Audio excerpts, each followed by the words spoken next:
ஜெய ஜெய சங்கர ஹர ஹர சங்கர மகாபிரிவா சரணம். அனைவருக்குமே வணக்கம்.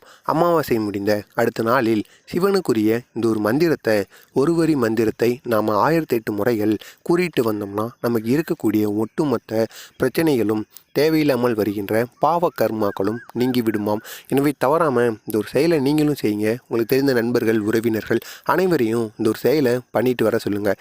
இதனால் உங்களுடைய எதிர்காலமும் மாறிவிடும். இதனால் நம்ம தெரிஞ்சும் தெரியாமலும் எவ்வளவோ பாவங்களும், எவ்வளவோ கர்மாக்களையும், எவ்வளவோ தவறுகளையும் நம்ம பண்ணிட்டு வந்திருப்போம். அதுக்கு ஒரு புண்ணியத்தை தேடணும்னா நம்ம அமாவாசை முடிந்த, அது எந்த அமாவாசையை வேண்டுமானாலும் இருக்கலாம், அமாவாசை முடிந்த அடுத்த நாளில் மாலை, சூரிய உதயம் சூரியனானது உதயம் போகும் அல்லவா, அது மேற்கு திசையில் போய் மறையும் அல்லவா, மறைந்ததுக்கு அப்புறமாக நாம் நம்மளுடைய வீட்டில் விளக்கேற்றிட்டு இந்த இளநீர், ஒரே ஒரு இளநீரை மட்டும் நீங்கள் வாங்கிக்கணும். வாங்கிட்டு அதில் இந்த ஒரே ஒரு பொருளை சேர்த்துட்டு அதுக்கப்புறமா இந்த ஒரு மந்திரத்தை நீங்கள் 1008 முறை கூறிட்டு அதுக்கப்புறமா அந்த இளநீரை நீங்கள் குடிச்சிட்டிங்க அப்படின்னா உங்களுடைய பல ஜென்ம பாவங்களும், நீங்கள் செய்த பாவ கர்மாக்களுக்கும் ஒரு நிம்மதியான வாழ்க்கையானது கிடைக்குமாம். எனவே தவறாமல் இந்த ஒரு செயலை நீங்களும் செய்யுங்க. உங்களுக்கு தெரிந்த நண்பர்கள், உறவினர்கள் அனைவருக்கும் இந்த ஒரு வீடியோவை ஷேர் செய்து அவர்களையும் இதை செஞ்சுட்டு வர சொல்லுங்கள். இதனால் மிக பெரிய அளவில் உங்களுடைய வாழ்க்கையில் மாற்றங்களானது ஏற்படும். இது காஞ்சி மகான் மகாபெரிவா அவருடைய பக்தரிடம் கோரியிருக்கிறார். எனவே தவறாமல் இந்த ஒரு செயலை நீங்களும் பண்ணி பாருங்கள். ஒரே ஒரு இளநீரை மட்டும் இன்றைக்கி நீங்கள் வாங்கி உங்களோட பூஜையில் வச்சுக்கோங்க.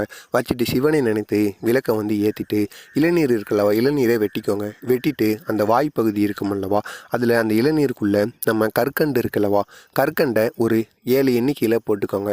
7 எண்ணிக்கையில் போட்டுட்டு அதுக்கப்புறமா ஒரே ஒரு தர்ப்பை புல் இருக்கல்லவா, தர்ப்பை புல்லையும் நீங்கள் வாங்கியோ இல்லைன்னா பறித்தோ வைத்து கொள்ள வேண்டும். தர்ப்பை புல்லையும் எடுத்து இளநீருக்குள்ளே அந்த தர்ப்பை புல்லையும் நம்ம வைக்கணும். அப்படி வச்சுட்டு அதுக்கப்புறமா தர்ப்பை புள்ளையும் வச்சுட்டு இந்த ஒரு மந்திரத்தை நம்ம கூறணுமாங்க. அப்படி 1008 முறைகள் இந்த ஒரு மந்திரத்தை கூறிட்டு அதுக்கப்புறமா சூரிய உதயம் முடிஞ்சதுக்கு அப்புறமா இந்த ஒரு இளநீரை நீங்கள் குடிக்கணும். இளநீரை குடிக்கும்போது உங்களுக்கு ஏதாவது வேண்டுதல் இருந்தாலும் அந்த வேண்டுதலை நினச்சிட்டு நீங்கள் இந்த இளநீரை குடித்தாலும் அந்த இளநீயானது உங்களுக்கு பலனை கொடுக்கும். எனவே தவறாமல் இந்த செயலை நீங்களும் செய்யுங்க. உங்களுக்கு தெரிந்த நண்பர்கள், உறவினர்கள் அனைவரையும் இந்த ஒரு செயலை பண்ணிட்டு வர சொல்லுங்கள்.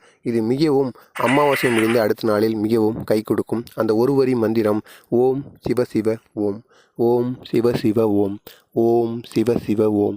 இதுதான் அந்த ஒரு வரி மந்திரம், சிவனுக்கான மந்திரம். எனவே சிவனை நினைத்து நீங்கள் அமாவாசையை முடிந்த அடுத்த நாளில் இதை நீங்கள் செய்யுங்கள். இதனால் மிகப்பெரிய அளவில் உங்களுக்கு நன்மைகளானது நடக்கும். இது காஞ்சி மகான் அறிவுறுத்தின ஒரு எளிமையான பரிகாரம். நீங்களும் இதை செய்யுங்க. உங்களுக்கு தெரிந்த நண்பர்கள், உறவினர்கள் அனைவரையும் இதனை செய்து வர சொல்லுங்கள். மறக்காமல் நம்ம சேனலையும் சப்ஸ்கிரைப் பண்ணி வைத்து கொள்ளுங்கள். நன்றி, வணக்கம்.